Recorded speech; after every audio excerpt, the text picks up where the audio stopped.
Hello students and welcome to my dental research YouTube channel. तो हम GIT की drug को डिस्कस कर रहे थे। जीआईटी के अंदर आज हमने बात करनी है एंटी डायरियल ड्रग्स की। एंटी डायरियल ड्रग्स आपकी लिपिनकोड फार्माकोलॉजी के अंदर है और पढ़ाने का वही तरीका होगा कि बुक और नोट्स को साथ साथ लेके चलना है। एंटी डायरियल ड्रग्स की बात करें तो डायरिया के अंदर बेसिकली ये होता है कि जो आपकी जो गट की मोटिलिटी होती है वो ज़्यादा हो जाती है। तो हम क्या करते हैं, उस मोटिलिटी को कम करने के लिए हम ड्रग दे देते हैं जिन्हें हम एंटी मोटिलिटी एजेंट्स कहते हैं, जो हमारे पास दो हैं। एक है डाइफिनॉक्सिलेट और दूसरा है लोपेरामाइड। पहले मैं इसको ज़रा बुक से करवा दूँ, फिर मैं नोट्स के ऊपर भी आता हूँ। उसके बाद हम कुछ एब्जॉर्बेंट्स देते हैं। उसके अलावा होता क्या है, डायरिया के अंदर जो मोटिलिटी होती है गट की वो ज़्यादा हो जाती है और जो एब्जॉर्प्शन होती है वो कम हो जाती है। सही है, यानी कि इलेक्ट्रोलाइट ट्रांसपोर्ट नहीं हो रहे होते सही से, फ्लूइड वगैरह। तो हम वो एजेंट देते हैं जो इनकी ट्रांसपोर्ट करवाते हैं। तो हम 3 एजेंट देते हैं बेसिकली डायरिया के अंदर एंटी डायरियल ड्रग्स में। पहले तो हम एंटी मोटिलिटी एजेंट देंगे ताकि जो गट की मोटिलिटी है वो कम हो। दूसरे हम एड्जॉर्बेंट्स देंगे। एड्जॉर्बेंट का काम मैं आगे बताता हूँ कि क्या होता है ये। उसके बाद आखिर में हम देंगे कि वो सब्सटेंस जो मॉडिफाई करते हैं फ्लूइड और इलेक्ट्रोलाइट की ट्रांसपोर्ट को। तो बस डायरिया का भी छोटा सा पार्ट है बुक के अंदर, बस यही दिया गया है। यहाँ से शुरू हो रहा है और यहाँ पे आधे पेज का है पूरा। तो अगर मैं नोट्स के ऊपर आऊँ तो मैंने बात की कि डायरिया का मतलब क्या होता है कि भाई मोटिलिटी ज़्यादा हो गई गट की और एब्जॉर्प्शन ऑफ फ्लूइड कम हो गई। तो हमने इसके अंदर देनी है 3 तरह की ड्रग। द फर्स्ट है anti motility agent. Anti motility agent हमारे पास ओपियोइड एगोनिस्ट भी होते हैं।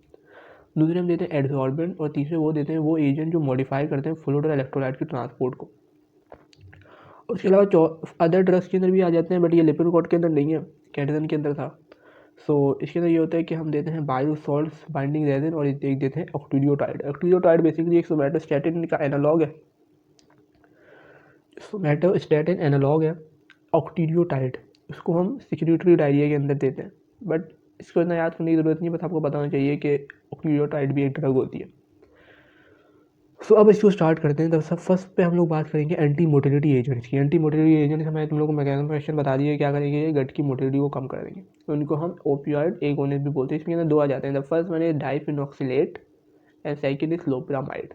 क्या क्या आता है, डाइफिनॉक्सिलेट एंड लोपिरामाइड।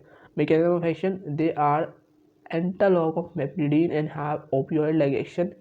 ये इनहिबिट करेंगे एसिटाइलकोलिन की रिलीज को, पेरिस्टालसिस कम होगी मोटे। अब भी देखो ओपियोइड है ना, ये बेसिकली एनालॉग होते हैं मेप्रिडीन के। तो ये उनको ओपियाइड लगेगा। ओपियाइड क्या करते हैं बेसिकली एसिटाइलकोलिन की रिलीज को कम करेगा, पेरिस्टालसिस कम होगी और जो गट की मोटिलिटी है वो कम हो जाएगी। यूज इसकी बात करें तो लोपेरामाइड को हम ट्रैवलर्स डायरिया के अंदर भी यूज़ करते हैं। अब अगर मैं बात करूँ कि हमने पीछे ड्रग पढ़ी थी पेप्टिक अल्सर में, उसको भी हम ट्रैवलर्स डायरिया के अंदर ही यूज़ कर रहे थे। वो कौन सी ड्रग थी, अगर याद हो तो बताना कोई कमेंट सेक्शन के अंदर। चलो मैं बता दूँ, वो थी बिस्मथ सबसैलिसाइलेट। जो बिस्मथ सबसैलिसाइलेट होती है उसे हम किस में यूज़ करते हैं, ट्रैवलर्स डायरिया के अंदर यूज़ करते हैं, वो भी आगे आएगी।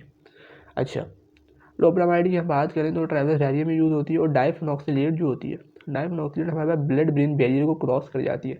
इस वजह से हम इसको एट्रोपिन के साथ देते हैं। अगर तुम लोग बुक के ऊपर आओ तो बुक के ऊपर ये लिखा हुआ है basically anti motility agent diphenoxylate plus atropine. ठीक है, चाहे कोई एडवर्स इफेक्ट ना हो, लोपेरामाइड को हम अलग से अकेले भी दे सकते हैं। एडवर्स इफेक्ट की बात करें तो इसके टॉक्सिक मेगाकोलॉन है। और जो चिल्ड्रंस जिनमें कोलाइटस होता है, यानी कि कोलॉन की इन्फ्लेमेशन होती है, उनके अंदर ये कॉन्ट्रा इंडिकेटेड है। अगर बुक के ऊपर हम लोग आएँ तो बुक के अंदर भी सारी यही चीज़ें लिखी हुई है कि 2 ड्रग्स हम यूज़ कर रहे हैं, डाइफिनॉक्सिलेट और लोपेरामाइड। अच्छा, नेक्स्ट में हमारे पास है एड्जॉर्बेंट्स। एड्जॉर्बेंट्स जो होते हैं वो 2 तरह के हैं। पहला है एल्युमिनियम हाइड्रोक्साइड और दूसरा है स्पागोल। स्पागोल का तुम लोगों ने नाम सुना होगा, जिसे हम इंग्लिश में मिथाइल सेलुलोज भी बोलते हैं।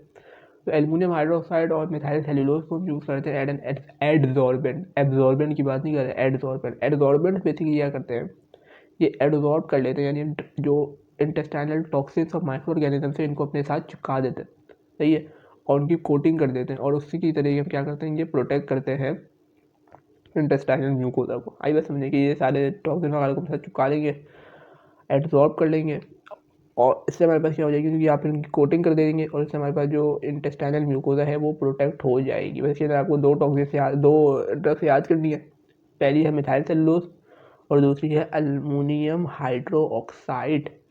और लास्ट के अंदर जो ड्रग आ जाती है वो ड्रग्स है जो हमारे पास मॉडिफाई करती है फ्लूइड और इलेक्ट्रोलाइट की ट्रांसपोर्ट को। इसमें एक ही ड्रग आ जाती है, कौन सी ड्रग आती है, बिस्मथ सबसैलिसाइलेट। अब बिस्मथ सबसैलिसाइलेट हमने पेप्टिक अल्सर के अंदर ही पढ़ी थी। ठीक है, जो म्यूकस की प्रोडक्शन को ज़्यादा कर रहे थे म्यूकोजल प्रोटेक्टिव एजेंट के तौर पर, तो वही ड्रग यहाँ पे भी आती है जो मॉडिफाई कर रही होती है।